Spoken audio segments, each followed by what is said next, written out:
From the studios of Farm Journal Broadcast, this is U.S. Farm Report. Welcome to U.S. Farm Report this weekend. I'm Tyne Morgan, and here's what's in store over the next 60 minutes.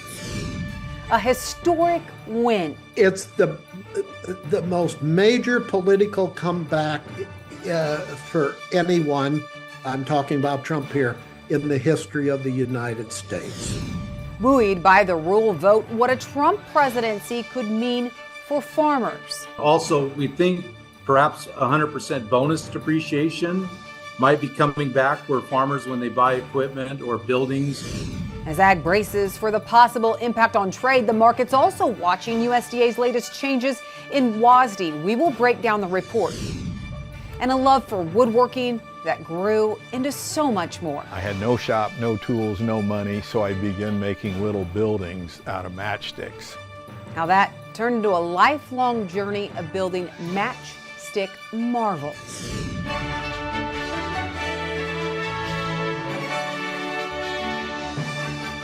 Now for the news. Donald Trump has secured a second term in the White House. Mr. Trump obtaining wins in key battleground states over Democratic challenger Vice President Kamala Harris. He becomes the second person in U.S. history to win two non-consecutive terms as commander-in-chief. But Republicans also made gains in Congress after the GOP secured enough seats to take control of the Senate. America has given us an unprecedented and powerful mandate. Well, it's worth noting President-elect Trump garnered even stronger support in rural America this time around, but he also closed the gap between suburban and rural areas. That helped him clinch the victory in some key states. I had the chance to speak to David Wasserman, editor and elections analyst for the Cook Political Report. He told me Trump's win was not unexpected. However, his success in white-collar suburbs did mark a significant departation from previous election trends. He also says the traditional growing gap between suburban and rural America did not materialize as expected this presidential election. Well, I think what we learned was that this is a cost of living election, and it's really hard for the incumbent party, no matter whether you're running someone who's 82 or 59, to win another term in the White House if people are paying 20% more for groceries than they were 4 years ago, if they're having a harder time obtaining a car or a home loan. And there's no doubt that Kamala Harris had a successful launch and debate in the wake of Biden's withdrawal, and yet she was unable to answer the basic question of how she would govern the country differently from Biden. And in the end, that probably sealed the fate of this election. I will have much more on the outcome of the election and how it could impact farmers and ranchers coming up in our next half hour. Well, among the issues on the ballot impacting rural America, South Dakota voters voting down a controversial $8.9 billion carbon capture pipeline project. The referendum, known as Referred Law 21, was to determine whether to keep or repeal a recently passed law that critics say favored pipeline developers, particularly Summit Carbon Solutions. That 2,500-mile pipeline that would move carbon dioxide from ethanol plants was scheduled to run through multiple states, including Iowa, Nebraska, and Minnesota. Summit insisted it would continue pursuing the project regardless of the vote outcome. And in neighboring North Dakota, residents voted no to Measure 4. It would have ended certain types of property tax in the state. Critics have said such a law would have led to dramatic cuts in state services, with one state panel estimating the cost at replacing lost property tax revenue at more than $3 billion every 2 years. Supporters of the plan believe the property tax infringes on their private property rights. And in Denver, Colorado, voters rejected Ordinance 309, which would have banned slaughterhouses in the city. Denver is a hub of lamb processing for the state and the nation. It represents up to 20% of U.S. lamb harvest capacity, and those opposed to the ban say it put jobs at stake and at least $215 million in economic benefits. Well, the official harvest prices for federal crop insurance were just released by the Risk Management Agency. These are based on the average prices during October and came in well below 2023 and the base prices set back in February. For corn, the harvest price is $4.16 a bushel versus the base price of $4.66, so a drop of 50 cents. And for soybeans, the harvest price averaged $10.03 versus the base price of $11.55, a sharp $1.52 drop. Winter making a blunt arrival to the plains. So we'll have a check of your weather coming up next. U.S. Farm Report is brought to you by Pioneer. Ben's bins, please hold. Yeah, Ben's has been busy all day. Seems like no one can keep up with this new Z series. What did you all put in these seeds? Science.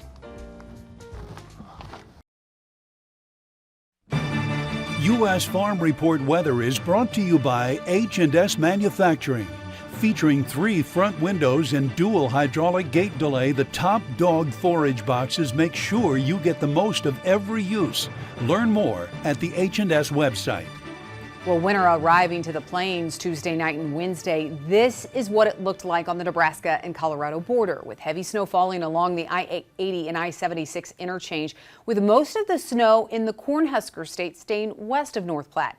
Areas of Colorado measuring between 8 and 10 inches of snow on Wednesday. More fell after that. Well, that moisture this week, much needed across the plains. Jack Van Meter joining us now with weather this weekend. Jack?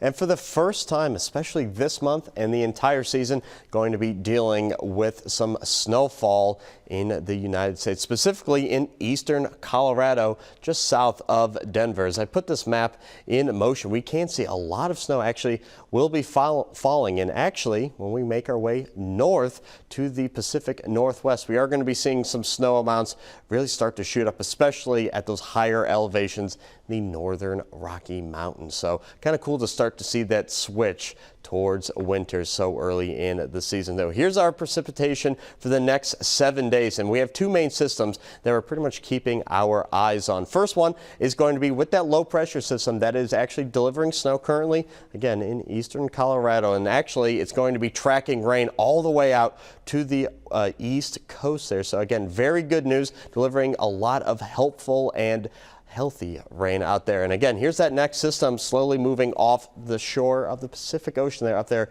in Seattle. Good news there. That'll be our next shot of moisture later on in the week. Drought monitor just was updated, and we're starting to see some relief across a lot of the country, just because last week we got a nice slug of moisture, especially in the heartland of the country, down from all the way down there in OK, all the way up through Michigan. Again, a nice slug of moisture really helping to relieve some of those severe and extreme drought conditions. That being said, still looking at severe levels of drought in Nebraska all the way up through the Dakotas, and especially dealing with that extreme drought on the border of North Dakota there. So something we're still keeping a very close eye on, and unfortunately still very dry all the way out west, especially in California, where they're dealing with those wildfires. Here's our precipitation outlook again for the middle part of the month. Good news, a lot of us going to be dealing with those above average chances of precipitation, specifically again Pacific Northwest, where we're seeing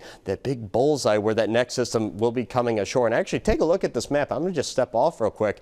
We're not really seeing any areas across the country that will be seeing less than normal amounts of rain. Here's our chances of temperatures, though, on the other hand, very, very warm, pretty much for the Midwest and East Coast there. And here's our cooler temperatures going to be out west, where they will be seeing some cooler temperatures for the middle of the month. Thanks, Jack. Well, moisture also falling across South America, but USDA's latest crop production report was released Friday. Were there any shocks there? Brian Splitt and Joe Vaclavic have that answer next. Welcome back to U.S. Farm Report this weekend. Joe Vaclavic, Brian Splitt joining us. We had a big USDA report, the November crop production and WASDE report just out on Friday. Take a look at these numbers. USDA's November crop production report, we saw NASS slightly lower the corn yield to 183.1 bushels per acre. Soybean yield lowered from 52.8 to 51.7 bushels per acre. That also caused USDA to reduce production. Joe, November, typically not a big market moving report. Were there any surprises this month? Yeah, the soybean yield number is surprising to go from 53.1 down to 51.7. That's a substantial move. They took 121 million bushels off of the size of this year's U.S. soybean crop, which is pretty substantial when you're talking ending stocks of, 500 million. It's substantial. USDA did what they do. Oftentimes they tried to balance the balance sheet. So they made some downward revisions to the demand projections for soybeans. So the report, no matter which way you slice it, is a little bit friendly. The reaction to the report, however, was not very good. The soybean market spiked very briefly, lasted about 5 minutes, and then kind of began to trickle lower and didn't act real well despite a friendly number. Okay, Brian, let's get into the demand a little bit, because on the demand front, we didn't see USDA change anything to corn, but Joe mentioned it. USDA did lower soybean exports by 25 million bushels, lowered the crush by 25 million bushels, yet cut ending stocks by 80 million bushels. So we did see some changes to soybean demand. Was that a surprise to you? That would be typical USDA behavior. Just if you see a production decrease of that magnitude, which that type of a yield drop in soybeans is substantial. When you take a production cut like that, USDA behavior would be to reduce the demand, and so they did it for export and for crush. And it's a lot like on corn, where for the last several months, as the corn crop has been getting bigger, they've been increasing demand on the corn ledger. So this is kind of the same idea, but the opposite. Big cut to the production, and they're going to offset some of that with demand. And again, that's typical behavior from them. Okay, let's talk post-election, because the thought was if we would see Trump elected, we would see prices, fall immediately just because of the anticipated impact of trade and some of these other things. Joe, we did see that election night. Initially, knee-jerk reaction. We saw soybeans fall hard, but we did recover, and we recovered significantly this week. What do you think the market is telling us? Well, of course, the market did exactly the opposite of what people had expected. There were a couple things. So you had some Chinese stimulus announced this week. I think that helped to contribute to the bounce in the soybean market. The other thing is the soybean oil market, which acted phenomenally well post-election. I think the idea there is that Trump's going to get into office. He's going to stop these imports of used cooking oil. He's going to stop imports of sugar, ethanol from Brazil, and we're going to start using more soybean oil domestically, start using more corn ethanol domestically for sustainable aviation fuel, get rid of this foreign stuff. And it helped to rally the soybean oil market, which helped to rally the soybeans. So for the moment, it almost, everybody thought Trump was going to get in. Tariffs, that's super negative. For the moment, that hasn't really been the case. Yeah, for the moment. Brian, do you think that can last? Right. So, and I think this is a big part of when we look at this phenomenal demand that we've seen recently. Mexico is running 48% ahead of their year-ago levels. And so, or our exports in general are, and Mexico has got basically a year's worth of their coverage done ahead of time. And so you wonder if a lot of this was done with buying ahead of the election. Again, we talked about maybe the idea that buyers were front loading their exports due to the potential of a Trump win. And I think now that we know that Trump is going to be in office, that behooves the buyers to continue to buy and get shipped what they can before we get the new administration in and tariffs likely to take effect. So the question is, can we maintain the pace that we're running at right now? And I think the answer to that is no. And I think that's maybe part of why the USDA has been a little bit reluctant to increase demand on corn for ethanol and corn for export on this particular report, even though we have evidence to suggest that, because maybe we're going to see these exports slow down the road. And we've just seen a lot of front end loading here as we've seen a fresh crop come out of the field. Well, USDA did make some slight adjustments to South America. Plus, there are some things to note on the cattle charts right now. We're going to talk about all of that when we come back right here on U.S. Farm Report.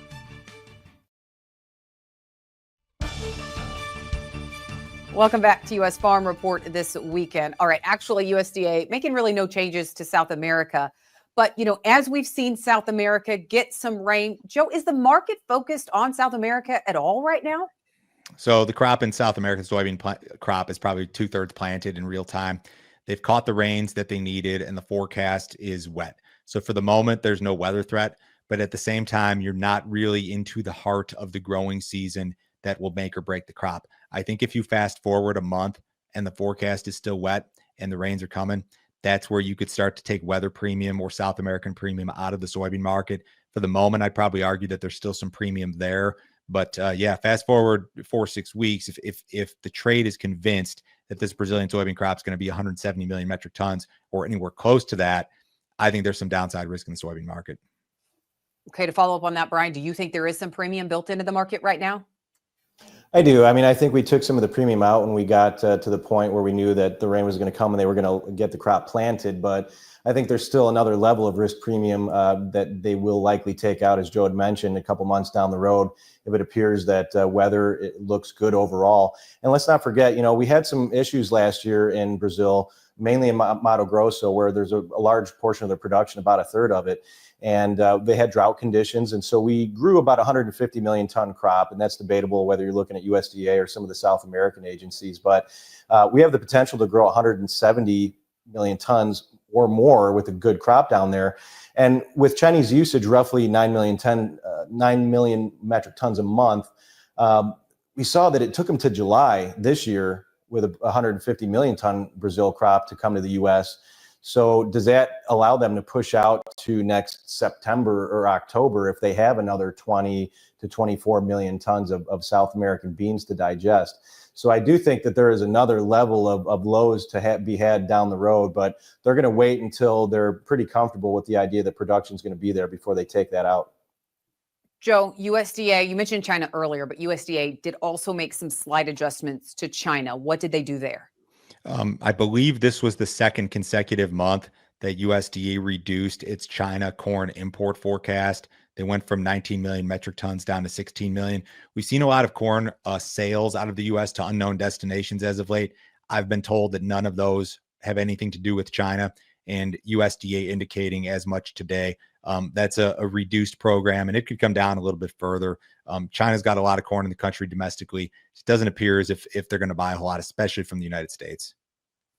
Brian, cattle country getting some much needed moisture this week. Quite a big winter storm heading across the plains. We saw a couple of them this week. Great news for them. But when you look at the cattle charts, I know you were watching closely, and there are some signs that we need to be paying attention to. What are those? Yeah, and I'll try to paint a picture of it, but essentially last week we had the October live cattle contract expire. We had the October feeder cattle contract expire, and we made some new highs for the particular move, but that was on a Thursday, the expiration. Then on a Friday, the December contract becomes front month on live cattle. November feeders become front month. And what ended up happening was with some weak closes on Friday last week, we forged an outside week lower or weekly reversal on a weekly continuous chart. So that's item number one that gives us little concern that momentum has turned. So on Thursday of this week, we had cutout values sharply lower. That had futures down sharply. And what it looks like to me is that if you look at a weekly chart continuous, so it's always showing the front month contract, we just made a right shoulder on a potential head and shoulder topping pattern. That would be valid for both the live cattle and the feeder cattle. And so coincidentally, the projection of that topping pattern would send us to what would equate to a 38% retracement of the whole rally from the 2020 lows to this year's highs. So there is some good downside potential. The funds are extremely long right now on both fats and feeders. So I think you got to be thinking risk management on these markets right now. Brian, a proud Marine, this Veterans Day weekend, I just want to say thank you so much for your service. Yeah, I appreciate that. And happy 249th birthday to all the Marines out there. Brian, thank you. Joe, thank you so much for joining us this weekend and helping us digest the latest crop progress report. Okay, stay with us. We have a lot more to come this weekend on U.S. Farm Report.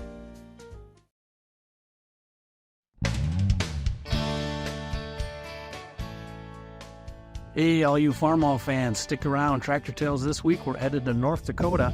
Check out a 1949 Farmall MD diesel. International Harvester had developed a way to start their diesel engines in the 1930s by having two sets of valves. In the one set of valves was for the diesel injector pump, and the other set of valves was on the other side of the head were for starting it on gasoline. So there was a magneto and a spark plugs to make the gasoline combustion. I guess I was always intrigued with the diesel part of Farmalls, that the way they started. So I thought I'd kind of like to have one and see how they operate. Some of these diesels had quite a bit more power than the gasoline, so the farmers would go to their local blacksmith shop and they'd want to put bigger tires on, but they needed to widen the rims out. So they'd have the blacksmith shop in all these little towns. They'd cut the rims and add a piece of metal in it to make the rims wider so they could put bigger tires on.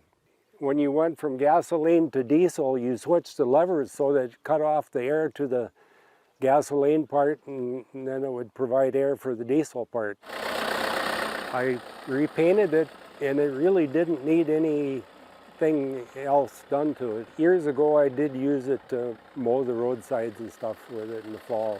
I don't do that anymore either. Thanks, Greg. The results are in, and voters made their choice clear in the presidential election this week.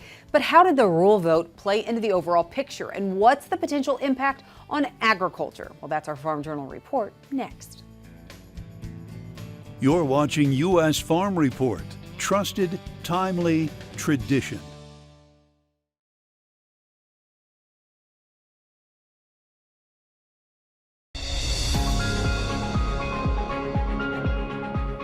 Well, now that we've had a few days to really comb through some election results, there are some key takeaways and clear messages to note. But there are still several unknowns, including the exact impact this will have on agriculture. And that's this weekend's Farm Journal report. Please welcome President-elect Donald J. Trump. A historic win for now President-elect Donald Trump. America has given us an unprecedented and powerful mandate. Only the second person in U.S. history with 2 non-consecutive terms as commander-in-chief, and the first Republican in 20 years to secure the popular vote. I will govern by a simple motto: promises made, promises kept. We're going to keep our promises. Nothing will stop me from keeping my word to you, the people. As election watchers and analysts watched the results roll in, the message was clear. This is a big deal. This isn't backing into the office. This is a mandate to do what you said you were going to do. Scott Jennings, an American political strategist and contributor to CNN, calling the results the revenge of the working class American. But I think for all of us who cover elections and talk about elections and do this on a day-to-day basis, we have to figure out how to understand, talk to, and listen to the half of the country that rose up tonight and said, we've had enough. Trump won key battleground states by pulling support from what's traditionally Democratic strongholds, including younger people, the working class, and Hispanic voters. If you had told me in advance that Donald Trump was going to win this election, I wouldn't have been surprised. However, what I wouldn't have guessed is that Trump would break through by doing better in a lot of white-collar suburbs than he did in 2020. One thing that's been generally true for the past 3 decades is that every presidential election, we see the gap between the suburbs and rural America grow politically. We didn't necessarily see that happen. But when you look at the map, rural America also helped Trump clinch victory this week. He actually got more rural votes than he did in 2020 and 2016. So, I mean, he expanded his universe there. And it looks like for the first time since 2004, Republicans won the popular vote. So, I mean, that says it all right there, too, because, you know, with California and New York, you usually don't win the popular vote, but he did. Looking ahead at what a second Trump presidency could mean for ag, Farm Journal Washington correspondent Jim Wiesmeyer says the biggest positive could be the focus back on production ag. USDA, I think, gave it lip service. They focused primarily on the underserved and minorities. Not saying they didn't need help, but not the major focus. And number 2, according to Wiesmeyer, is removing regulations. Trump will have fewer regulations. In fact, he'll institute his promise that for any new regulation that comes across his desk, they have to get rid of up to 10 existing ones. And that'll be good because really most regulations are unfunded mandates or taxes on that.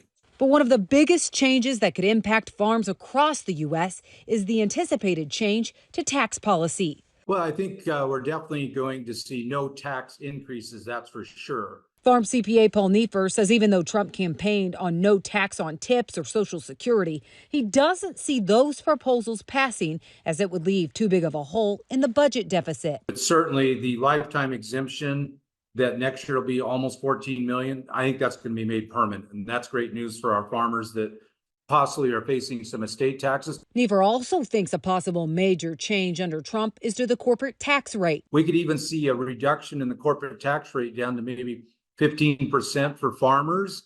And if that happens, you could see a lot of farmers switching from being an individual farmer to being a corporate farmer. Also, we think Perhaps 100% bonus depreciation might be coming back. But the more negative side is what a Trump presidency could mean for trade, specifically the threats of a 60% tariff on all products from China. Indiana farmer Kip Tom, who served in the first Trump administration as the U.S. ambassador to the United Nations, told Farm Journal's Clinton Griffiths that Trump will put a focus back on trade. When Trump was president, we did nearly 50 trade deals around the world.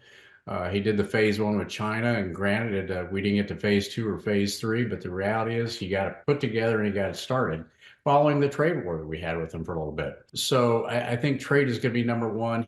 Tom says when Trump was in office the first time, there was a nearly $37 billion trade surplus. Today, we're looking at a trade deficit of $42 billion for 2025. On top of that, we know that farmers' income has dropped nearly 40% over the past 2 years.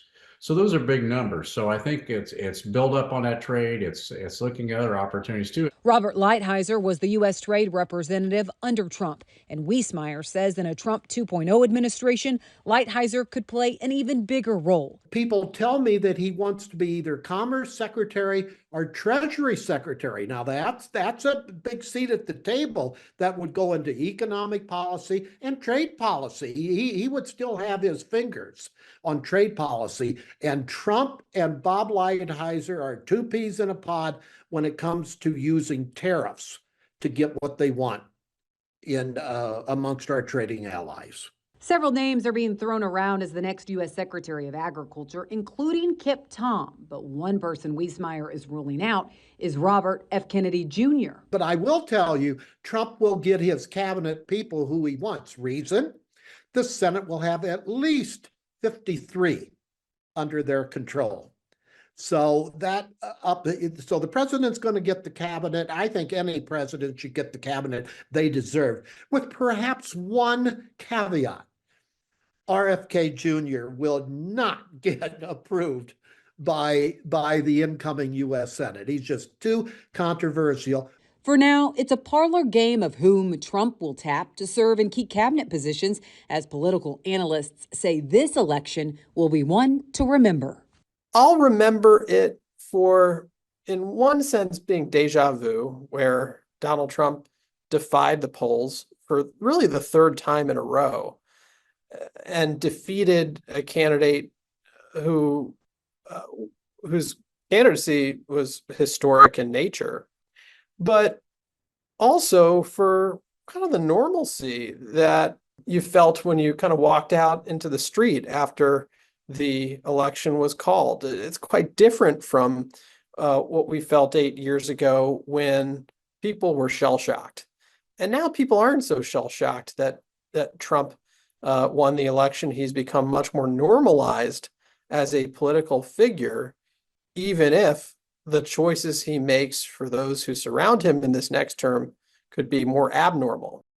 Well, it wasn't just the presidential race that the GOP dominated. As of Friday, it looks like it's a Republican trifecta with the GOP in control of the House and the Senate as well. We all are waiting on those final results from the House, but Wiesmeyer telling me if that's the case, he thinks this ups the odds of getting a farm bill passed this year. He says it logically makes sense the current Democrats on the Senate Ag Committee specifically will want to get a farm bill done. But then again, he points out that's logic, and logic in Congress don't always go together, is what Wiesmeyer says. Well, when we come back, a glimpse of ag around the globe. That's next.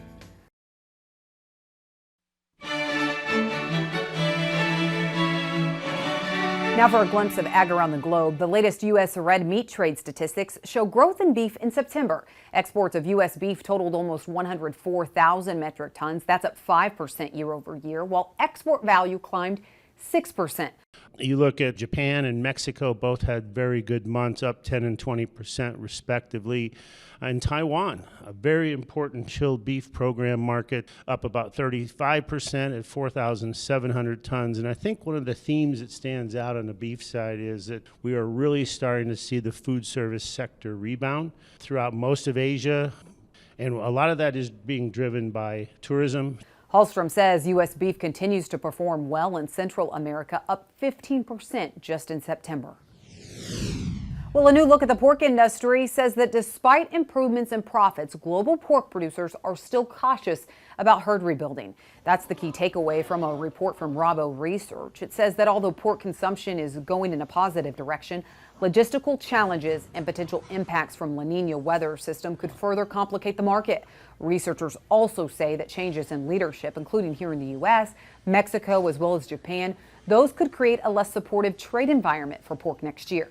They say biosecurity remains a top priority due to ongoing disease risks. A well-known chef is stepping in to try and help solve the case of stolen cheddar. There has been a great cheese robbery. Some of the best cheddar cheese in the world has been stolen. 22 tons worth has been stolen from some, I don't know, robbers that basically pretended to be a French supermarket. That's British chef Jamie Oliver talking to Instagram to make a plea. It comes after one of the country's top cheese suppliers recently fell victim to a sophisticated scam. Our partners at dairyherd.com reporting on this. They say Neal's Yard of London revealed it had been approached by a fraudulent buyer posing as a legitimate wholesale distributor for a major French retailer. They discovered they had been scammed after it was too late. But by then, the cheeses had already been handed over to the fraudsters. It's reported over 950 wheels of cheese were lost. Oliver telling his 10.5 million Instagram fans be on the lookout for lorry loads of very posh cheese. Neal's Yard Dairy also says on Instagram that there has been an arrest in connecting with the theft. That's a glimpse of ag around the world. Well, we looked at the potential impact of a next Trump administration on agriculture, but we didn't get into biofuels. We're going to do that next with Chip Flory in Chip's Corner.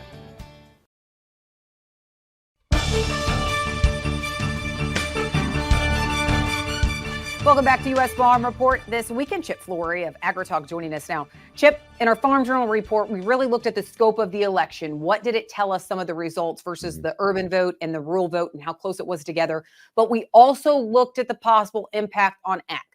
One thing we didn't look into was what a Trump administration, a second term, possibly means for biofuels. And I know you've been having those conversations this week. Absolutely. I had an opportunity to talk with Jordan Fife, the president of trading at BioUrgia. He's done some incredible analysis on it, went back and looked at the crush margins on ethanol production. Just looking at a straight 2.8 gallons per bushel of corn, it didn't include corn oil, just a straight apples to apples comparison. Crush margin on ethanol under Obama, 48 cents. Crush margin under Trump, -2 cents. And he took the COVID year out, which was even worse. Okay, but -2 under Trump. Under Biden, 48 cents crush margin on ethanol. Now, the thing that we remember under Trump, we were dealing with a ton of small refinery exemptions. So the question that I asked Jordan was, so what's changed? The biggest change that I think we can look at is the involvement in big oil in the renewable space. That has changed dramatically since 2016. Those same people, whether it's P66, Valero, Marathon, whomever, those same people benefited from those small refinery exemptions under the previous Trump administration. Under the new Trump administration, all of those said players have renewable diesel, and they need those tax credits in order to make these very expensive investments in renewable diesel profitable. So I think with the consolidation and the new entry, you'll see a change there. And in fact, RIN prices are up since Trump has won. Dollar bills, Tyne. Dollar bills. You got to follow the dollars. A lot has changed, and right now, when we look at 45Z, the biofuels tax credit, looking at some of these processors who are actually looking at shutting down some processing by the end of the year and idling processing. I mean, that's another thing. Do we know how Trump would view 45Z or these biofuels tax credits, and when we're even going to get an answer from that with the current Biden administration? No, we don't know the answer to any of those questions. And I'd say that we need to include carbon sequestration in this question too, with the carbon pipeline, carbon summit solutions. There are summit solutions. There are so many. All of a sudden, there are so many bowling pins that are in the air. One or two of them might be a chainsaw too, that we've got to try to juggle and figure out exactly what it means for this biofuels industry going forward under a Trump administration. Tyne, I'm telling you that the next 4 years, I think our dance cards are full on trying to keep all the coverage up to date on what's going to be happening in the biofuels industry. Absolutely. Chip Flory. You can catch him twice a day, AgriTalk AM and AgriTalk PM. All right, when we come back, we are traveling the countryside with Andrew McCrea, some matchstick marvels. He has that story next. Watch Markets Now with Michelle Rook on the Farm Journal YouTube channel, keeping you updated throughout the day on the markets at the open, midday, and close. Find out what moved the markets today and what to expect the market to do next.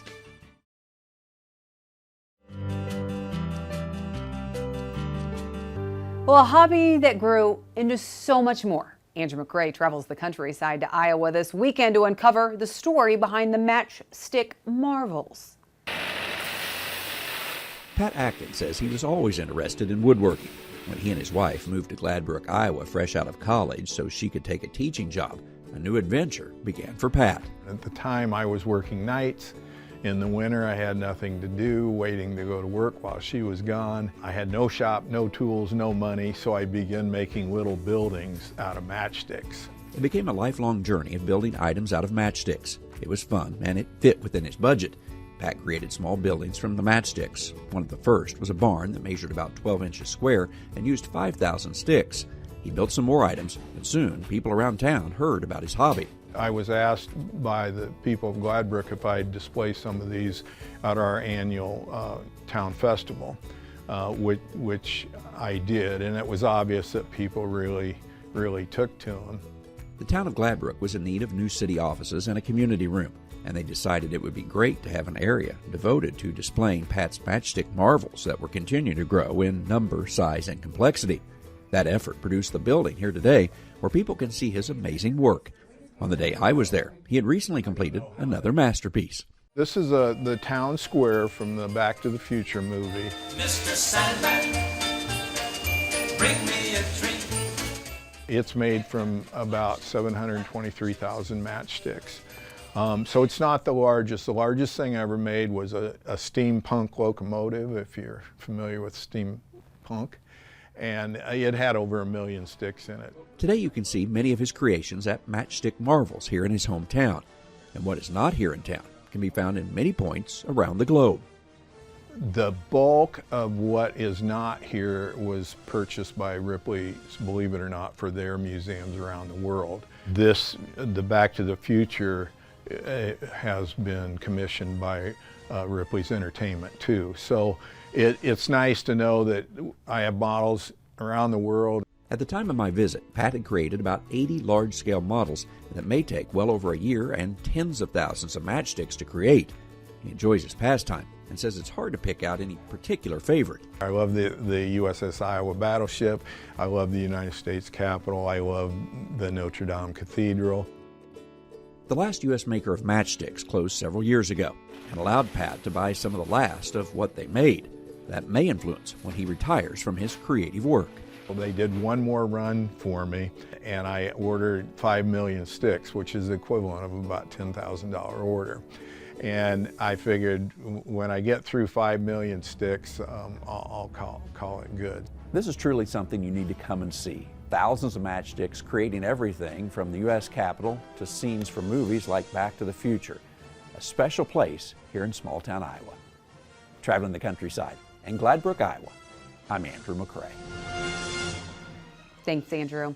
Well, a tractor restoration competition for high school students, and the winning tractor this year, it's a model known as the farmer's favorite. That's From the Farm, next.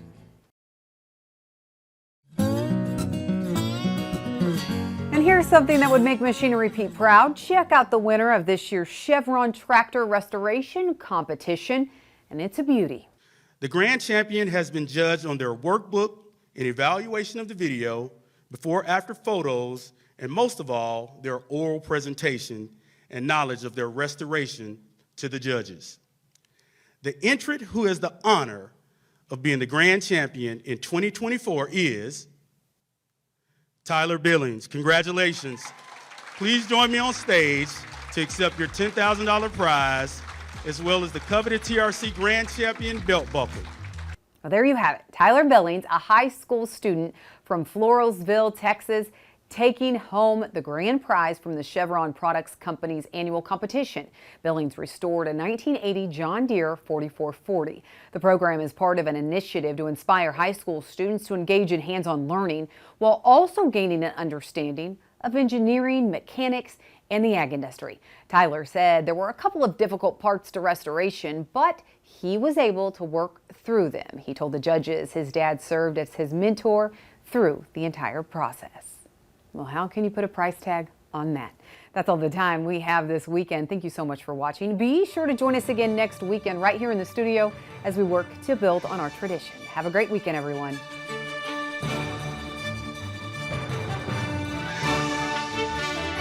U.S. Farm Report is produced and distributed by Farm Journal Broadcast.